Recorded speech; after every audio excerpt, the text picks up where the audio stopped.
সময় সংলাপে স্বাগত জানাচ্ছি আমি তুষার আব্দুল্লাহ। সময় সংলাপে আমার সঙ্গে যোগ দিয়েছেন আফসান চৌধুরী। আফসান ভাই, আপনাকে স্বাগত সময় সংলাপে। আপনার কাছে জানতেই চাই যে সরাসরিভাবে যে আমরা এখন কোথায় আছি সার্বিকভাবে। জটিল প্রশ্ন। আমরা কোথায় আছি? আমরা বলতে আর কোনো কিছু নাই। এটা এত বিভক্ত, এত বিভিন্ন বিচ্ছিন্ন, এককে বিভক্ত। হ্যাঁ, এককে, যে আমরা কে আছি বলতে আমাদেরকে ভেঙে ভেঙে ভেঙে ভেঙে দেখাতে হবে। আমার মনে হয় যারা ভালো আছে তাদের কথাটা দিয়ে শুরু করাটা ভালো। আমাদের মধ্যে সবচেয়ে ভালো আছে যারা অবস্থাপন্ন এবং আর্থিকভাবে, এবং আমাদের এখনকার যে এমপি, সাধারণ মানুষের চেয়ে তার আয় সম্ভবত 100 গুণ। তো আমার মনে হয় এই সূচকটা খুব মৌলিক, কারণ এর প্রভাবটা অনেক বড়। তো তার মানে একজন অ্যাভারেজ এমপি আয় করে বছরে 1 কোটি টাকার মতো বা এরকম কিছু একটা। 1 কোটি টাকা তো বিশাল টাকা, যে কোনো দেশের জন্য বড় টাকা, আমাদের দেশ না শুধু, যে কোনো দেশের জন্য বড় টাকা। এটার ফলে যেটা হয়েছে যে আমাদের রাজনীতিতে যারা আসছেন তারা মোটামুটি অন্তত মিনিমাম আরো কয়েক কোটি টাকা খরচ করার মতো ক্ষমতা নিয়ে। একটা দেশের রাজনীতি যখন বড়লোকীকরণ হয় তখন তো মধ্যবিত্ত বলেন নিম্নবিত্ত, ওর কথা তো বাদই দিলাম, তখন তো তার আর ভূমিকা থাকে না। তো তাহলে আমাদের দেশে রাষ্ট্র পরিচালিত হচ্ছে এই শ্রেণীটা দ্বারা, যাদের বছরে ইনকাম কম করে হলে 1 কোটি টাকা। এইটার প্রভাব খুব মৌলিক। আমি মনে করি এইটা আমাদের দেশের গবেষকরা যথেষ্ট তাকাচ্ছে না, কারণ ওর আনুগত্য কার প্রতি থাকতে পারে? ওর আনুগত্য তো নিশ্চয় গরিব মানুষের প্রতি থাকবে না, কারণ সে তো গরিবের কাছ থেকে কোনো না কোনো ভাবে বা এমন ভাবে রাষ্ট্রটা পরিচালনা করছে যে গরিবের লাভ হচ্ছে না, তার লাভ হচ্ছে। এইটা আমাদের রাজনীতিতে প্রভাব পড়ছে। অথবা আমাদের সিদ্ধান্তগুলো বেশিরভাগই বড় লোকদের সুবিধার জন্য সিদ্ধান্ত হচ্ছে। মানে তারা যে সিদ্ধান্তগুলো নিচ্ছেন তারা তাদের দিকে তাকিয়ে নিচ্ছেন, তাই এছাড়া তো অবধারিত। এবং আমি মনে করি যে বাঙালির রাজনৈতিক জীবনের যিনি আমার মতে সবচেয়ে সফল ব্যক্তিত্ব, এবং আমাদের এটা স্মরণ করা উচিত, তার নাম হচ্ছে শেখ মুজিবুর রহমান। এবং শেখ মুজিবুর রহমান বড় লোক ছিলেন না। এই ব্যবধানটা যে আমরা ধরতে পারি না বলে আমাদের রাজনৈতিক বিশ্লেষণ দুর্বল হয়ে যায়। শেখ সাহেবের, আমি যেহেতু তার রাজনৈতিক ইতিহাসটা পড়াশোনা করি বা গবেষণা করি, আমি দেখেছি যে কোনো সময় অবস্থাপন্ন একটা মানুষ ছিলেন না। হ্যাঁ, মোটামুটি ভালো থাকে, মধ্যবিত্ত, তখনকার দিনের মধ্যবিত্ত, আমাদের শ্রেণীর মতো, আমার বাবার মতোই, যেহেতু আমার বাবারও কাছাকাছি বয়সেরই মানুষ। তারা কিন্তু কোনোদিন এই দোটানার মধ্যে পড়েননি। তাদের কাছে 6 দফার বিশেষত্ব হচ্ছে যে এটা তো মধ্যবিত্ত শ্রেণীর রাজনীতির প্রকাশ। 6 দফাটাকে আমি অর্জন করব, আমি এটার সঙ্গে বিশ্বাসঘাতকতা করব না। আমার মতে ইতিহাস যারা পড়েন তাদের দেখা উচিত শেখ সাহেব কোনোদিন রাজনৈতিকভাবে বিশ্বাসঘাতকতা করেনি। এর মূল কারণ হচ্ছে যে তার শ্রেণীর সঙ্গে তার রাজনীতির কোনো ব্যবধান ছিল না, দূরত্ব ছিল না। বর্তমানে যারা রাজনীতি করছেন তার শ্রেণীর সঙ্গে তার রাজনীতির তো কোনো মিলই নাই। আমাদের দেশের মধ্যবিত্ত তো নিশ্চয়ই হয়তো 2 লক্ষ টাকা 5 লক্ষ টাকায় আয় করে, আমি ধরবো। এবং সেই রাজনৈতিক দলেরই যারা এখন সদস্য, তারা তো প্রত্যেকে তো, তারা কিন্তু মধ্যবিত্ত না, সেটাই হচ্ছে বিষয়। তো অতএব দলগতভাবে এটা বড় লোকের দলে পরিণত হচ্ছে, সেটা আওয়ামী লীগ বলুন, সেটা বিএনপি বলুন, রাজনৈতিক দল বলতেই। এবং সেটা বিষয়টা হলো যে যদি এখন একটা, তার মানে রাজনীতিটা বড় লোকের রাজনীতিতে পরিণত হয়েছে। এবং বামরাও সেই দলে আছে।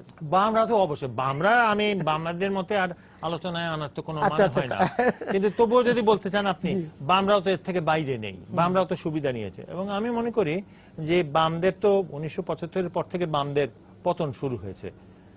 সেই পতন হতে হতে আমার মনে হয় আপনি যদি সেই দিক থেকে একটা সিম্বলিক, একটা প্রতীকী চেহারা দেখতে চান, তাহলে আমি বলবো যখন হাসানুল হক ইনু এবং রাশেদ খান মিলন, দুইজন কিংবদন্তির বামপন্থী, তারা যখন বসে বসে হজের কাপড় পরলেন, তখন আমার মনে হয় মোটামুটি এটাকে কাফনের কাপড় বলেই মনে হয়েছে বাম রাজনীতির।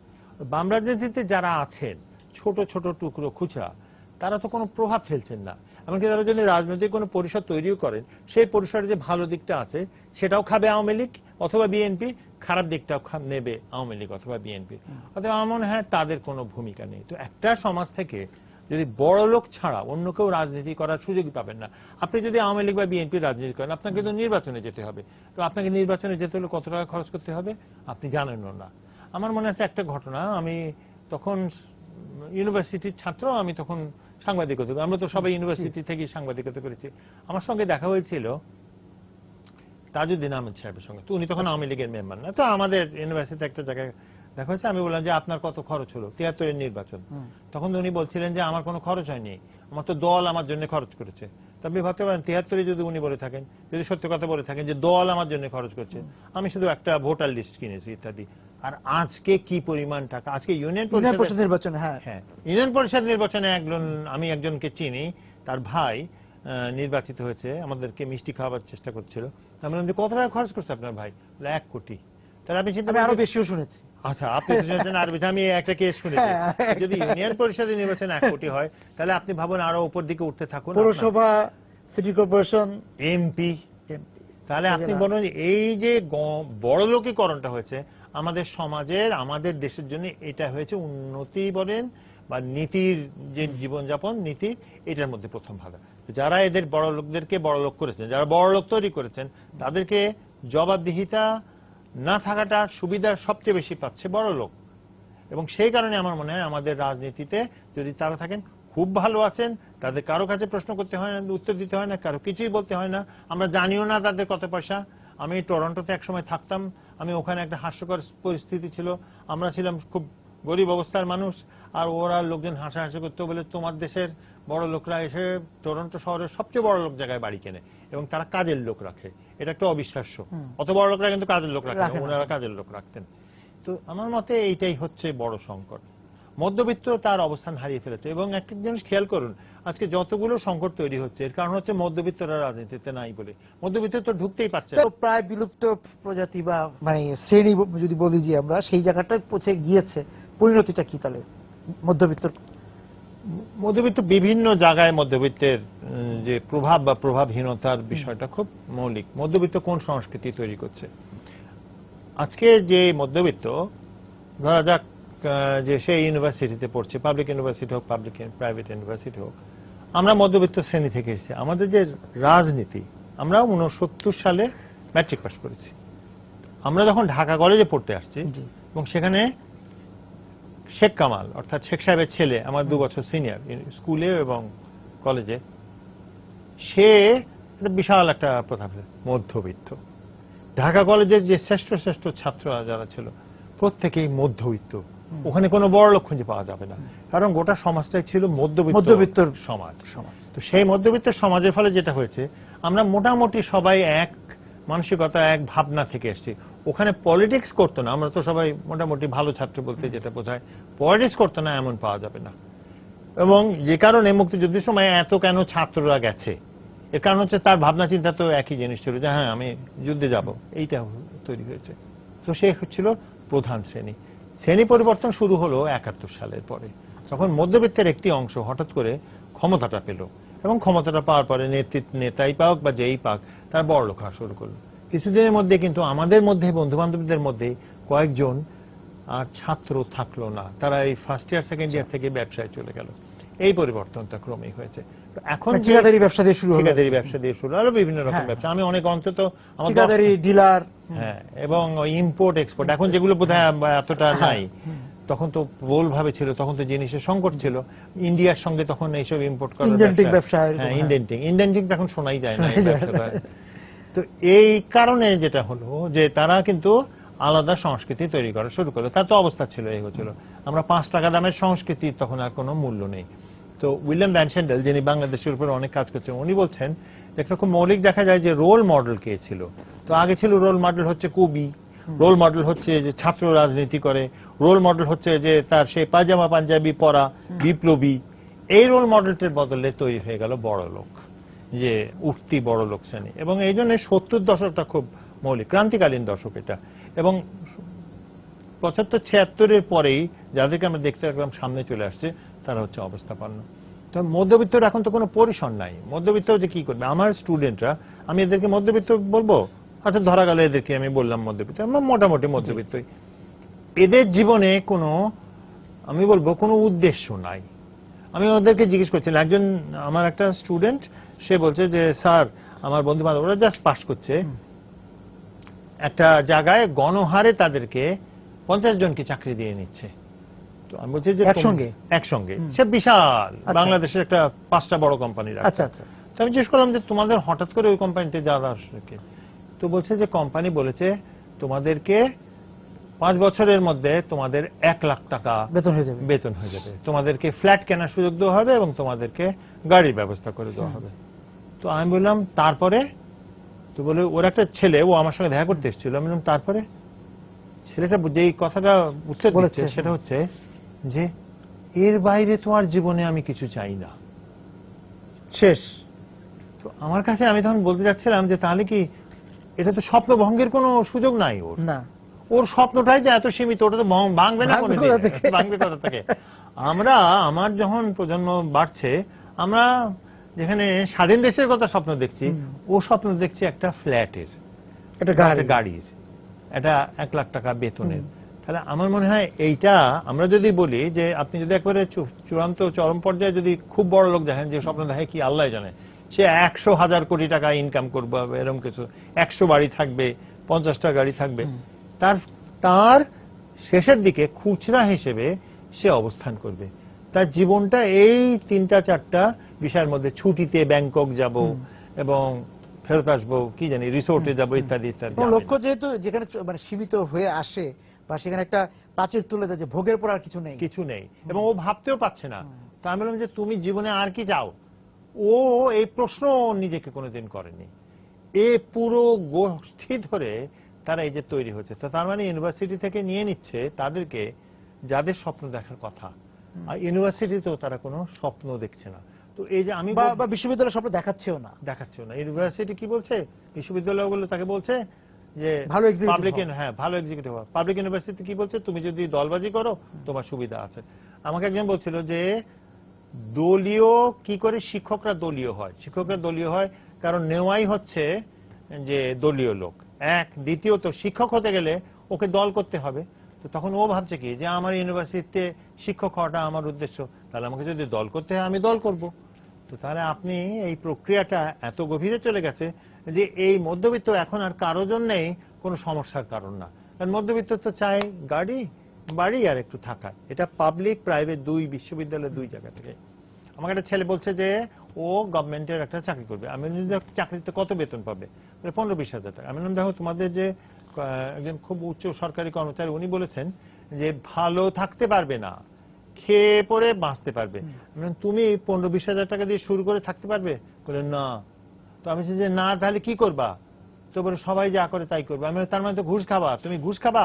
ও আর উত্তর দিচ্ছে না। কিন্তু আমি বুঝলাম যে নিজের সাথে কিন্তু এই মীমাংসাটা করে ফেলেছে যে আমি ঘুষ খাবো।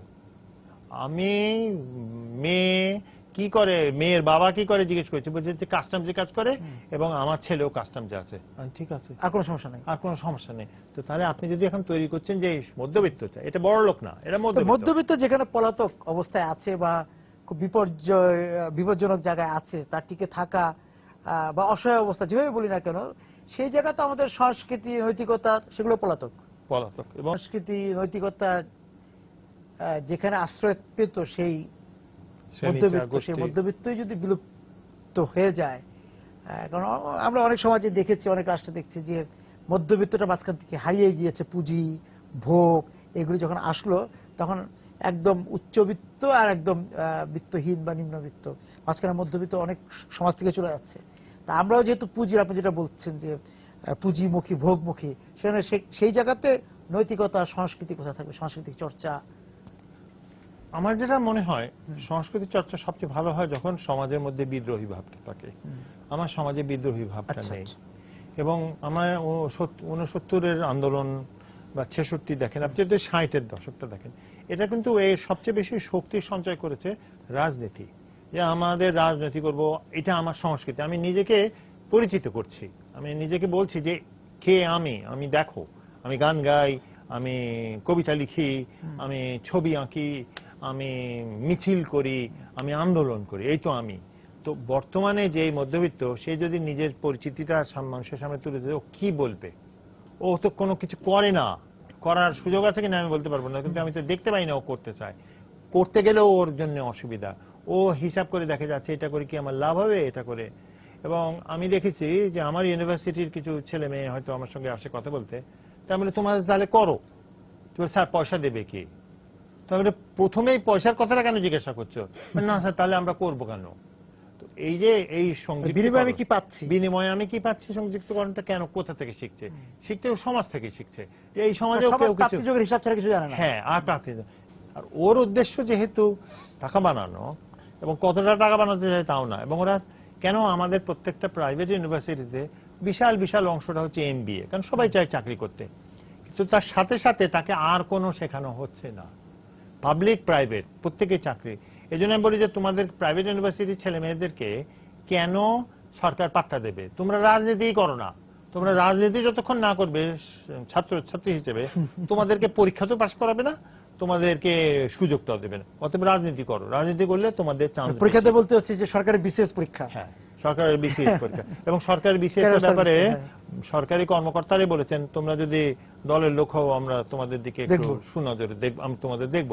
তো যখন এই সংবাদটা পৌঁছে দিচ্ছেন, তখন ও যদি ভাবে যে আমি পাবলিক সার্ভিস কমিশনের পরীক্ষাতে ভালো করতে পারবো না, গণহারে ভালো করতে পারবো না, তাহলে আমি অন্য জায়গায় দেখি, সেটা হচ্ছে প্রাইভেট সেক্টর। কিন্তু প্রাইভেট সেক্টর তৈরি আমরা যাদেরকে করছি, এই প্রাইভেট সেক্টরের ভিত্তি কতটা সবল এটা আমরা বলতে পারছি না। তো তাহলে কি হচ্ছে, একটা বড় অংশ চলে গেছে আমাদের দেশের বাইরে। নিম্ন মধ্যবিত্ত শ্রেণী দেশের বাইরে গেছে, তারা দেশের বাইরে থেকে টাকাটা এনে সরাসরি গ্রামে চলে যাচ্ছে। সে কিন্তু শহরে গিয়ে নিজের অবস্থান তৈরি করছে না। তাহলে গ্রাম আর শহরের যে বিভাজনটা আছে, এটা আরো ব্যাপক হয়ে যাচ্ছে। তো গ্রামের যে সংস্কৃতি, এই সংস্কৃতির সঙ্গে শহরের যে সংস্কৃতি, এটার মধ্যে ব্যাপক ব্যবধান। তো আমরা যখন মধ্যবিত্ত বলছি, আমরা কিন্তু শহর কেন্দ্রিক মধ্যবিত্ত। গ্রাম কিছুটা অনুকরণ করার চেষ্টা তো করে, গ্রাম কিছুটা করে। যেমন একটা বড় অংশ যেটা গ্রাম করে, সেটা হচ্ছে বিদেশি সিরিয়াল দেখে। এটা দেখে প্রত্যেক গ্রামে এখন। তো তার নেতিবাচক জিনিসটা কি, শহরের সিরিয়াল তৈরি হয় না এবং মানসম্পন্নতা সম্পর্কে সবাই প্রশ্নবিদ্ধ। টেলিভিশন চ্যানেলগুলো জিজ্ঞেস করে, ভাই এটা কে দেখবে, স্পন্সর আনেন। স্পন্সর পাওয়া যায় না। স্পন্সর পাওয়া যায় না কারণ আপনি দেখেন প্রভাবিত অর্থনীতির প্রভাবটা কিরকম। বাংলাদেশে যে পরিমাণ চ্যানেল হয়েছে, এবং অনেক তো চ্যানেল আছে আমরা জীবনের নামও শুনবো না, তাহলে বিজ্ঞাপনটা ভাগ হয়ে যাচ্ছে। বিজ্ঞাপনটা ভাগ হয়ে প্রত্যেকটা চ্যানেলের উপরই এর প্রভাবটা পড়ছে।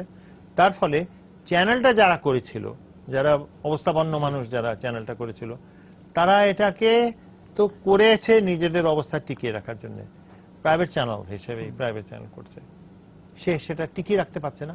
তাহলে সে যে পরিমাণ তার পুঁজি লগ্নি করা উচিত ভালো এন্টারটেইনমেন্ট প্রোগ্রাম করার জন্য, সাংস্কৃতিক প্রোগ্রাম করার, সেটা সে করছে না। ওই ভূমিকাটা সে রাখছে না। তো তার ফলে কি তৈরি হচ্ছে, তাহলে যে শ্রেণীটা এসে এইগুলোতে সে তো ওই ভূমিকা রাখার জন্য করেনি। তো তার ফলে হচ্ছে অংশগ্রহণ হচ্ছে না। সে তার সম্পদকে রক্ষা করার জন্য করেছে।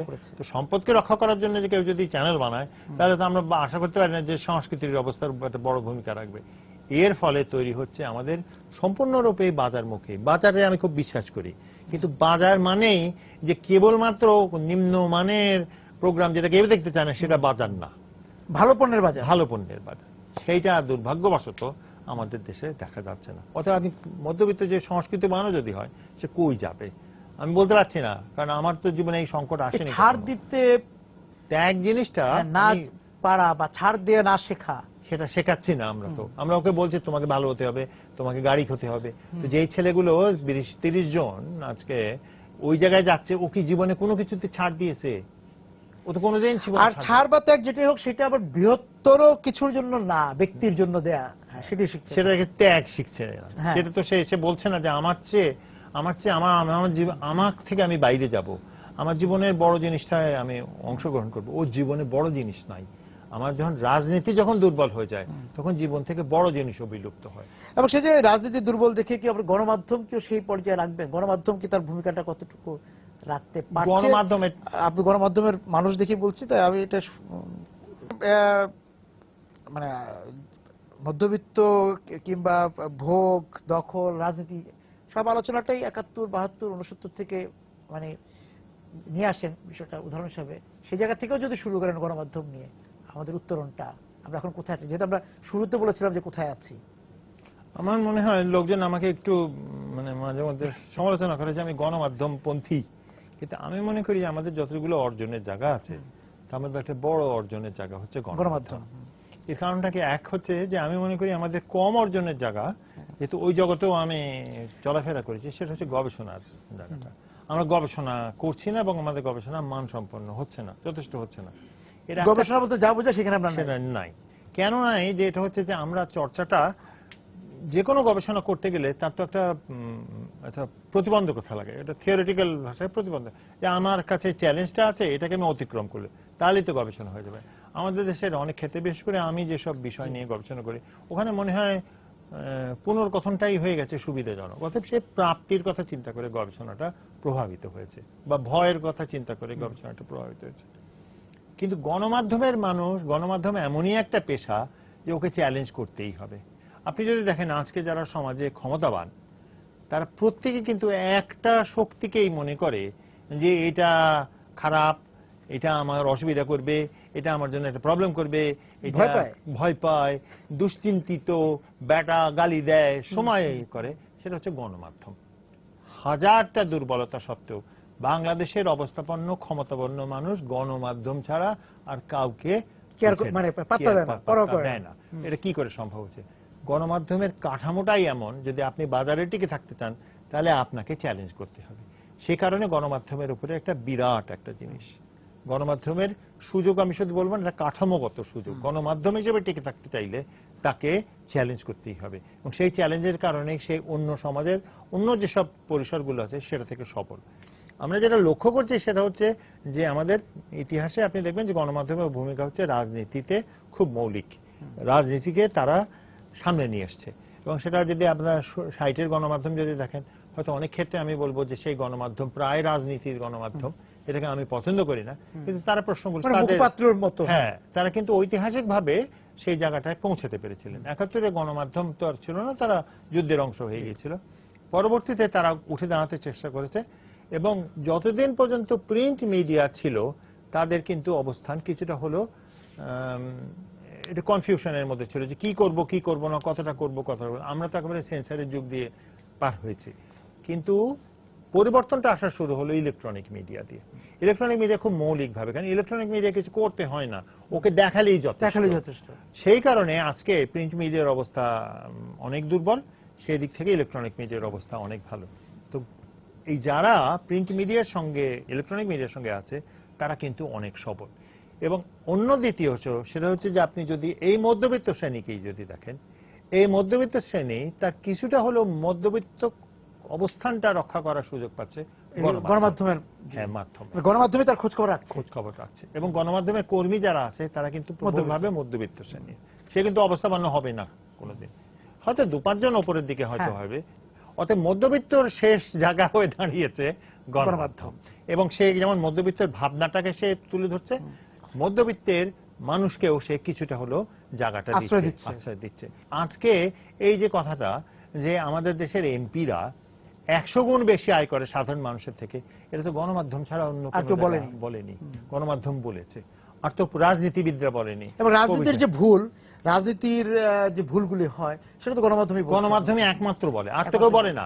বরং গণমাধ্যম যে জিনিসটা তৈরি করেছে, এবং যেটা আমি আজকে একটা লিখতে গিয়ে আমি যেটা বলছিলাম, যে গণমাধ্যম তৈরি করে দিয়েছে নতুন নতুন প্রকাশভঙ্গি, যেটা আগে আমরা কিভাবে বলা যায়, এবং সেই কারণে আমি মনে করি গণমাধ্যমে আমাদের অর্জনের জায়গা। তারপরে যদি সমালোচনা যায় তো ওইখানে আমরা আসি যে দলবাজি সাংবাদিকতা যদি বলি, সেটা করতে যে একটা সময় তাকে তার যে দলের হয়ে সে দলবাজি করছে তারও সমালোচনা সে করে, একটা পর্যায়ে তাকে করতে হয়। এবং স্টেশনগুলো দেখেন, আমি 2007 সালে আপনার সঙ্গে আমি 100% একমত।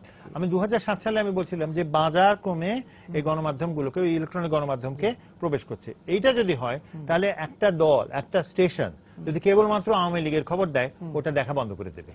কেবলমাত্র যদি বিএনপির খবর দেয়, ওটা দেখা বন্ধ হয়ে যাবে। আওয়ামী লীগ আর বিএনপি, তাকে দুটোকেই কভার করতে হবে টিকে থাকার জন্য।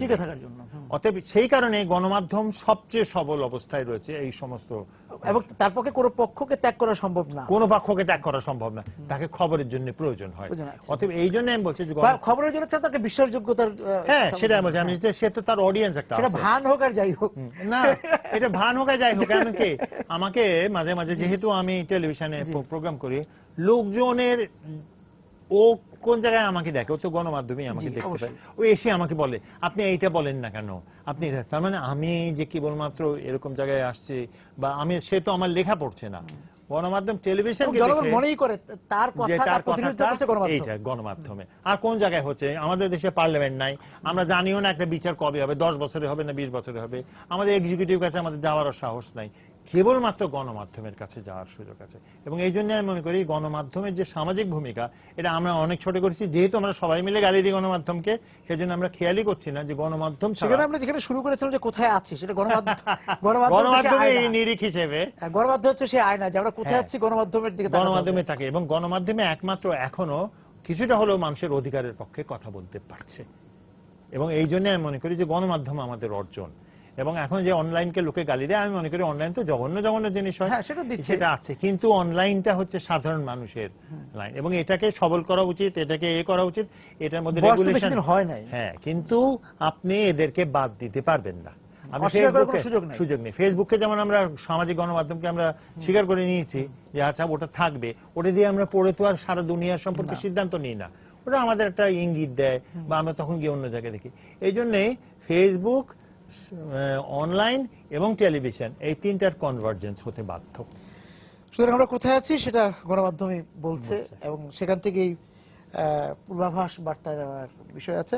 আফসার ভাই, আপনাকে ধন্যবাদ আজকে আমাদের সঙ্গে যোগ দেওয়ার জন্য। দর্শক যারা ছিলেন আজকে সময় সংলাপের সঙ্গে আলোচনা, আপনাদেরকে ধন্যবাদ জানিয়ে শেষ করছি আজকে সময় সংলাপ। দেখা হবে আগামী দিন। সবাই সুন্দর থাকুন।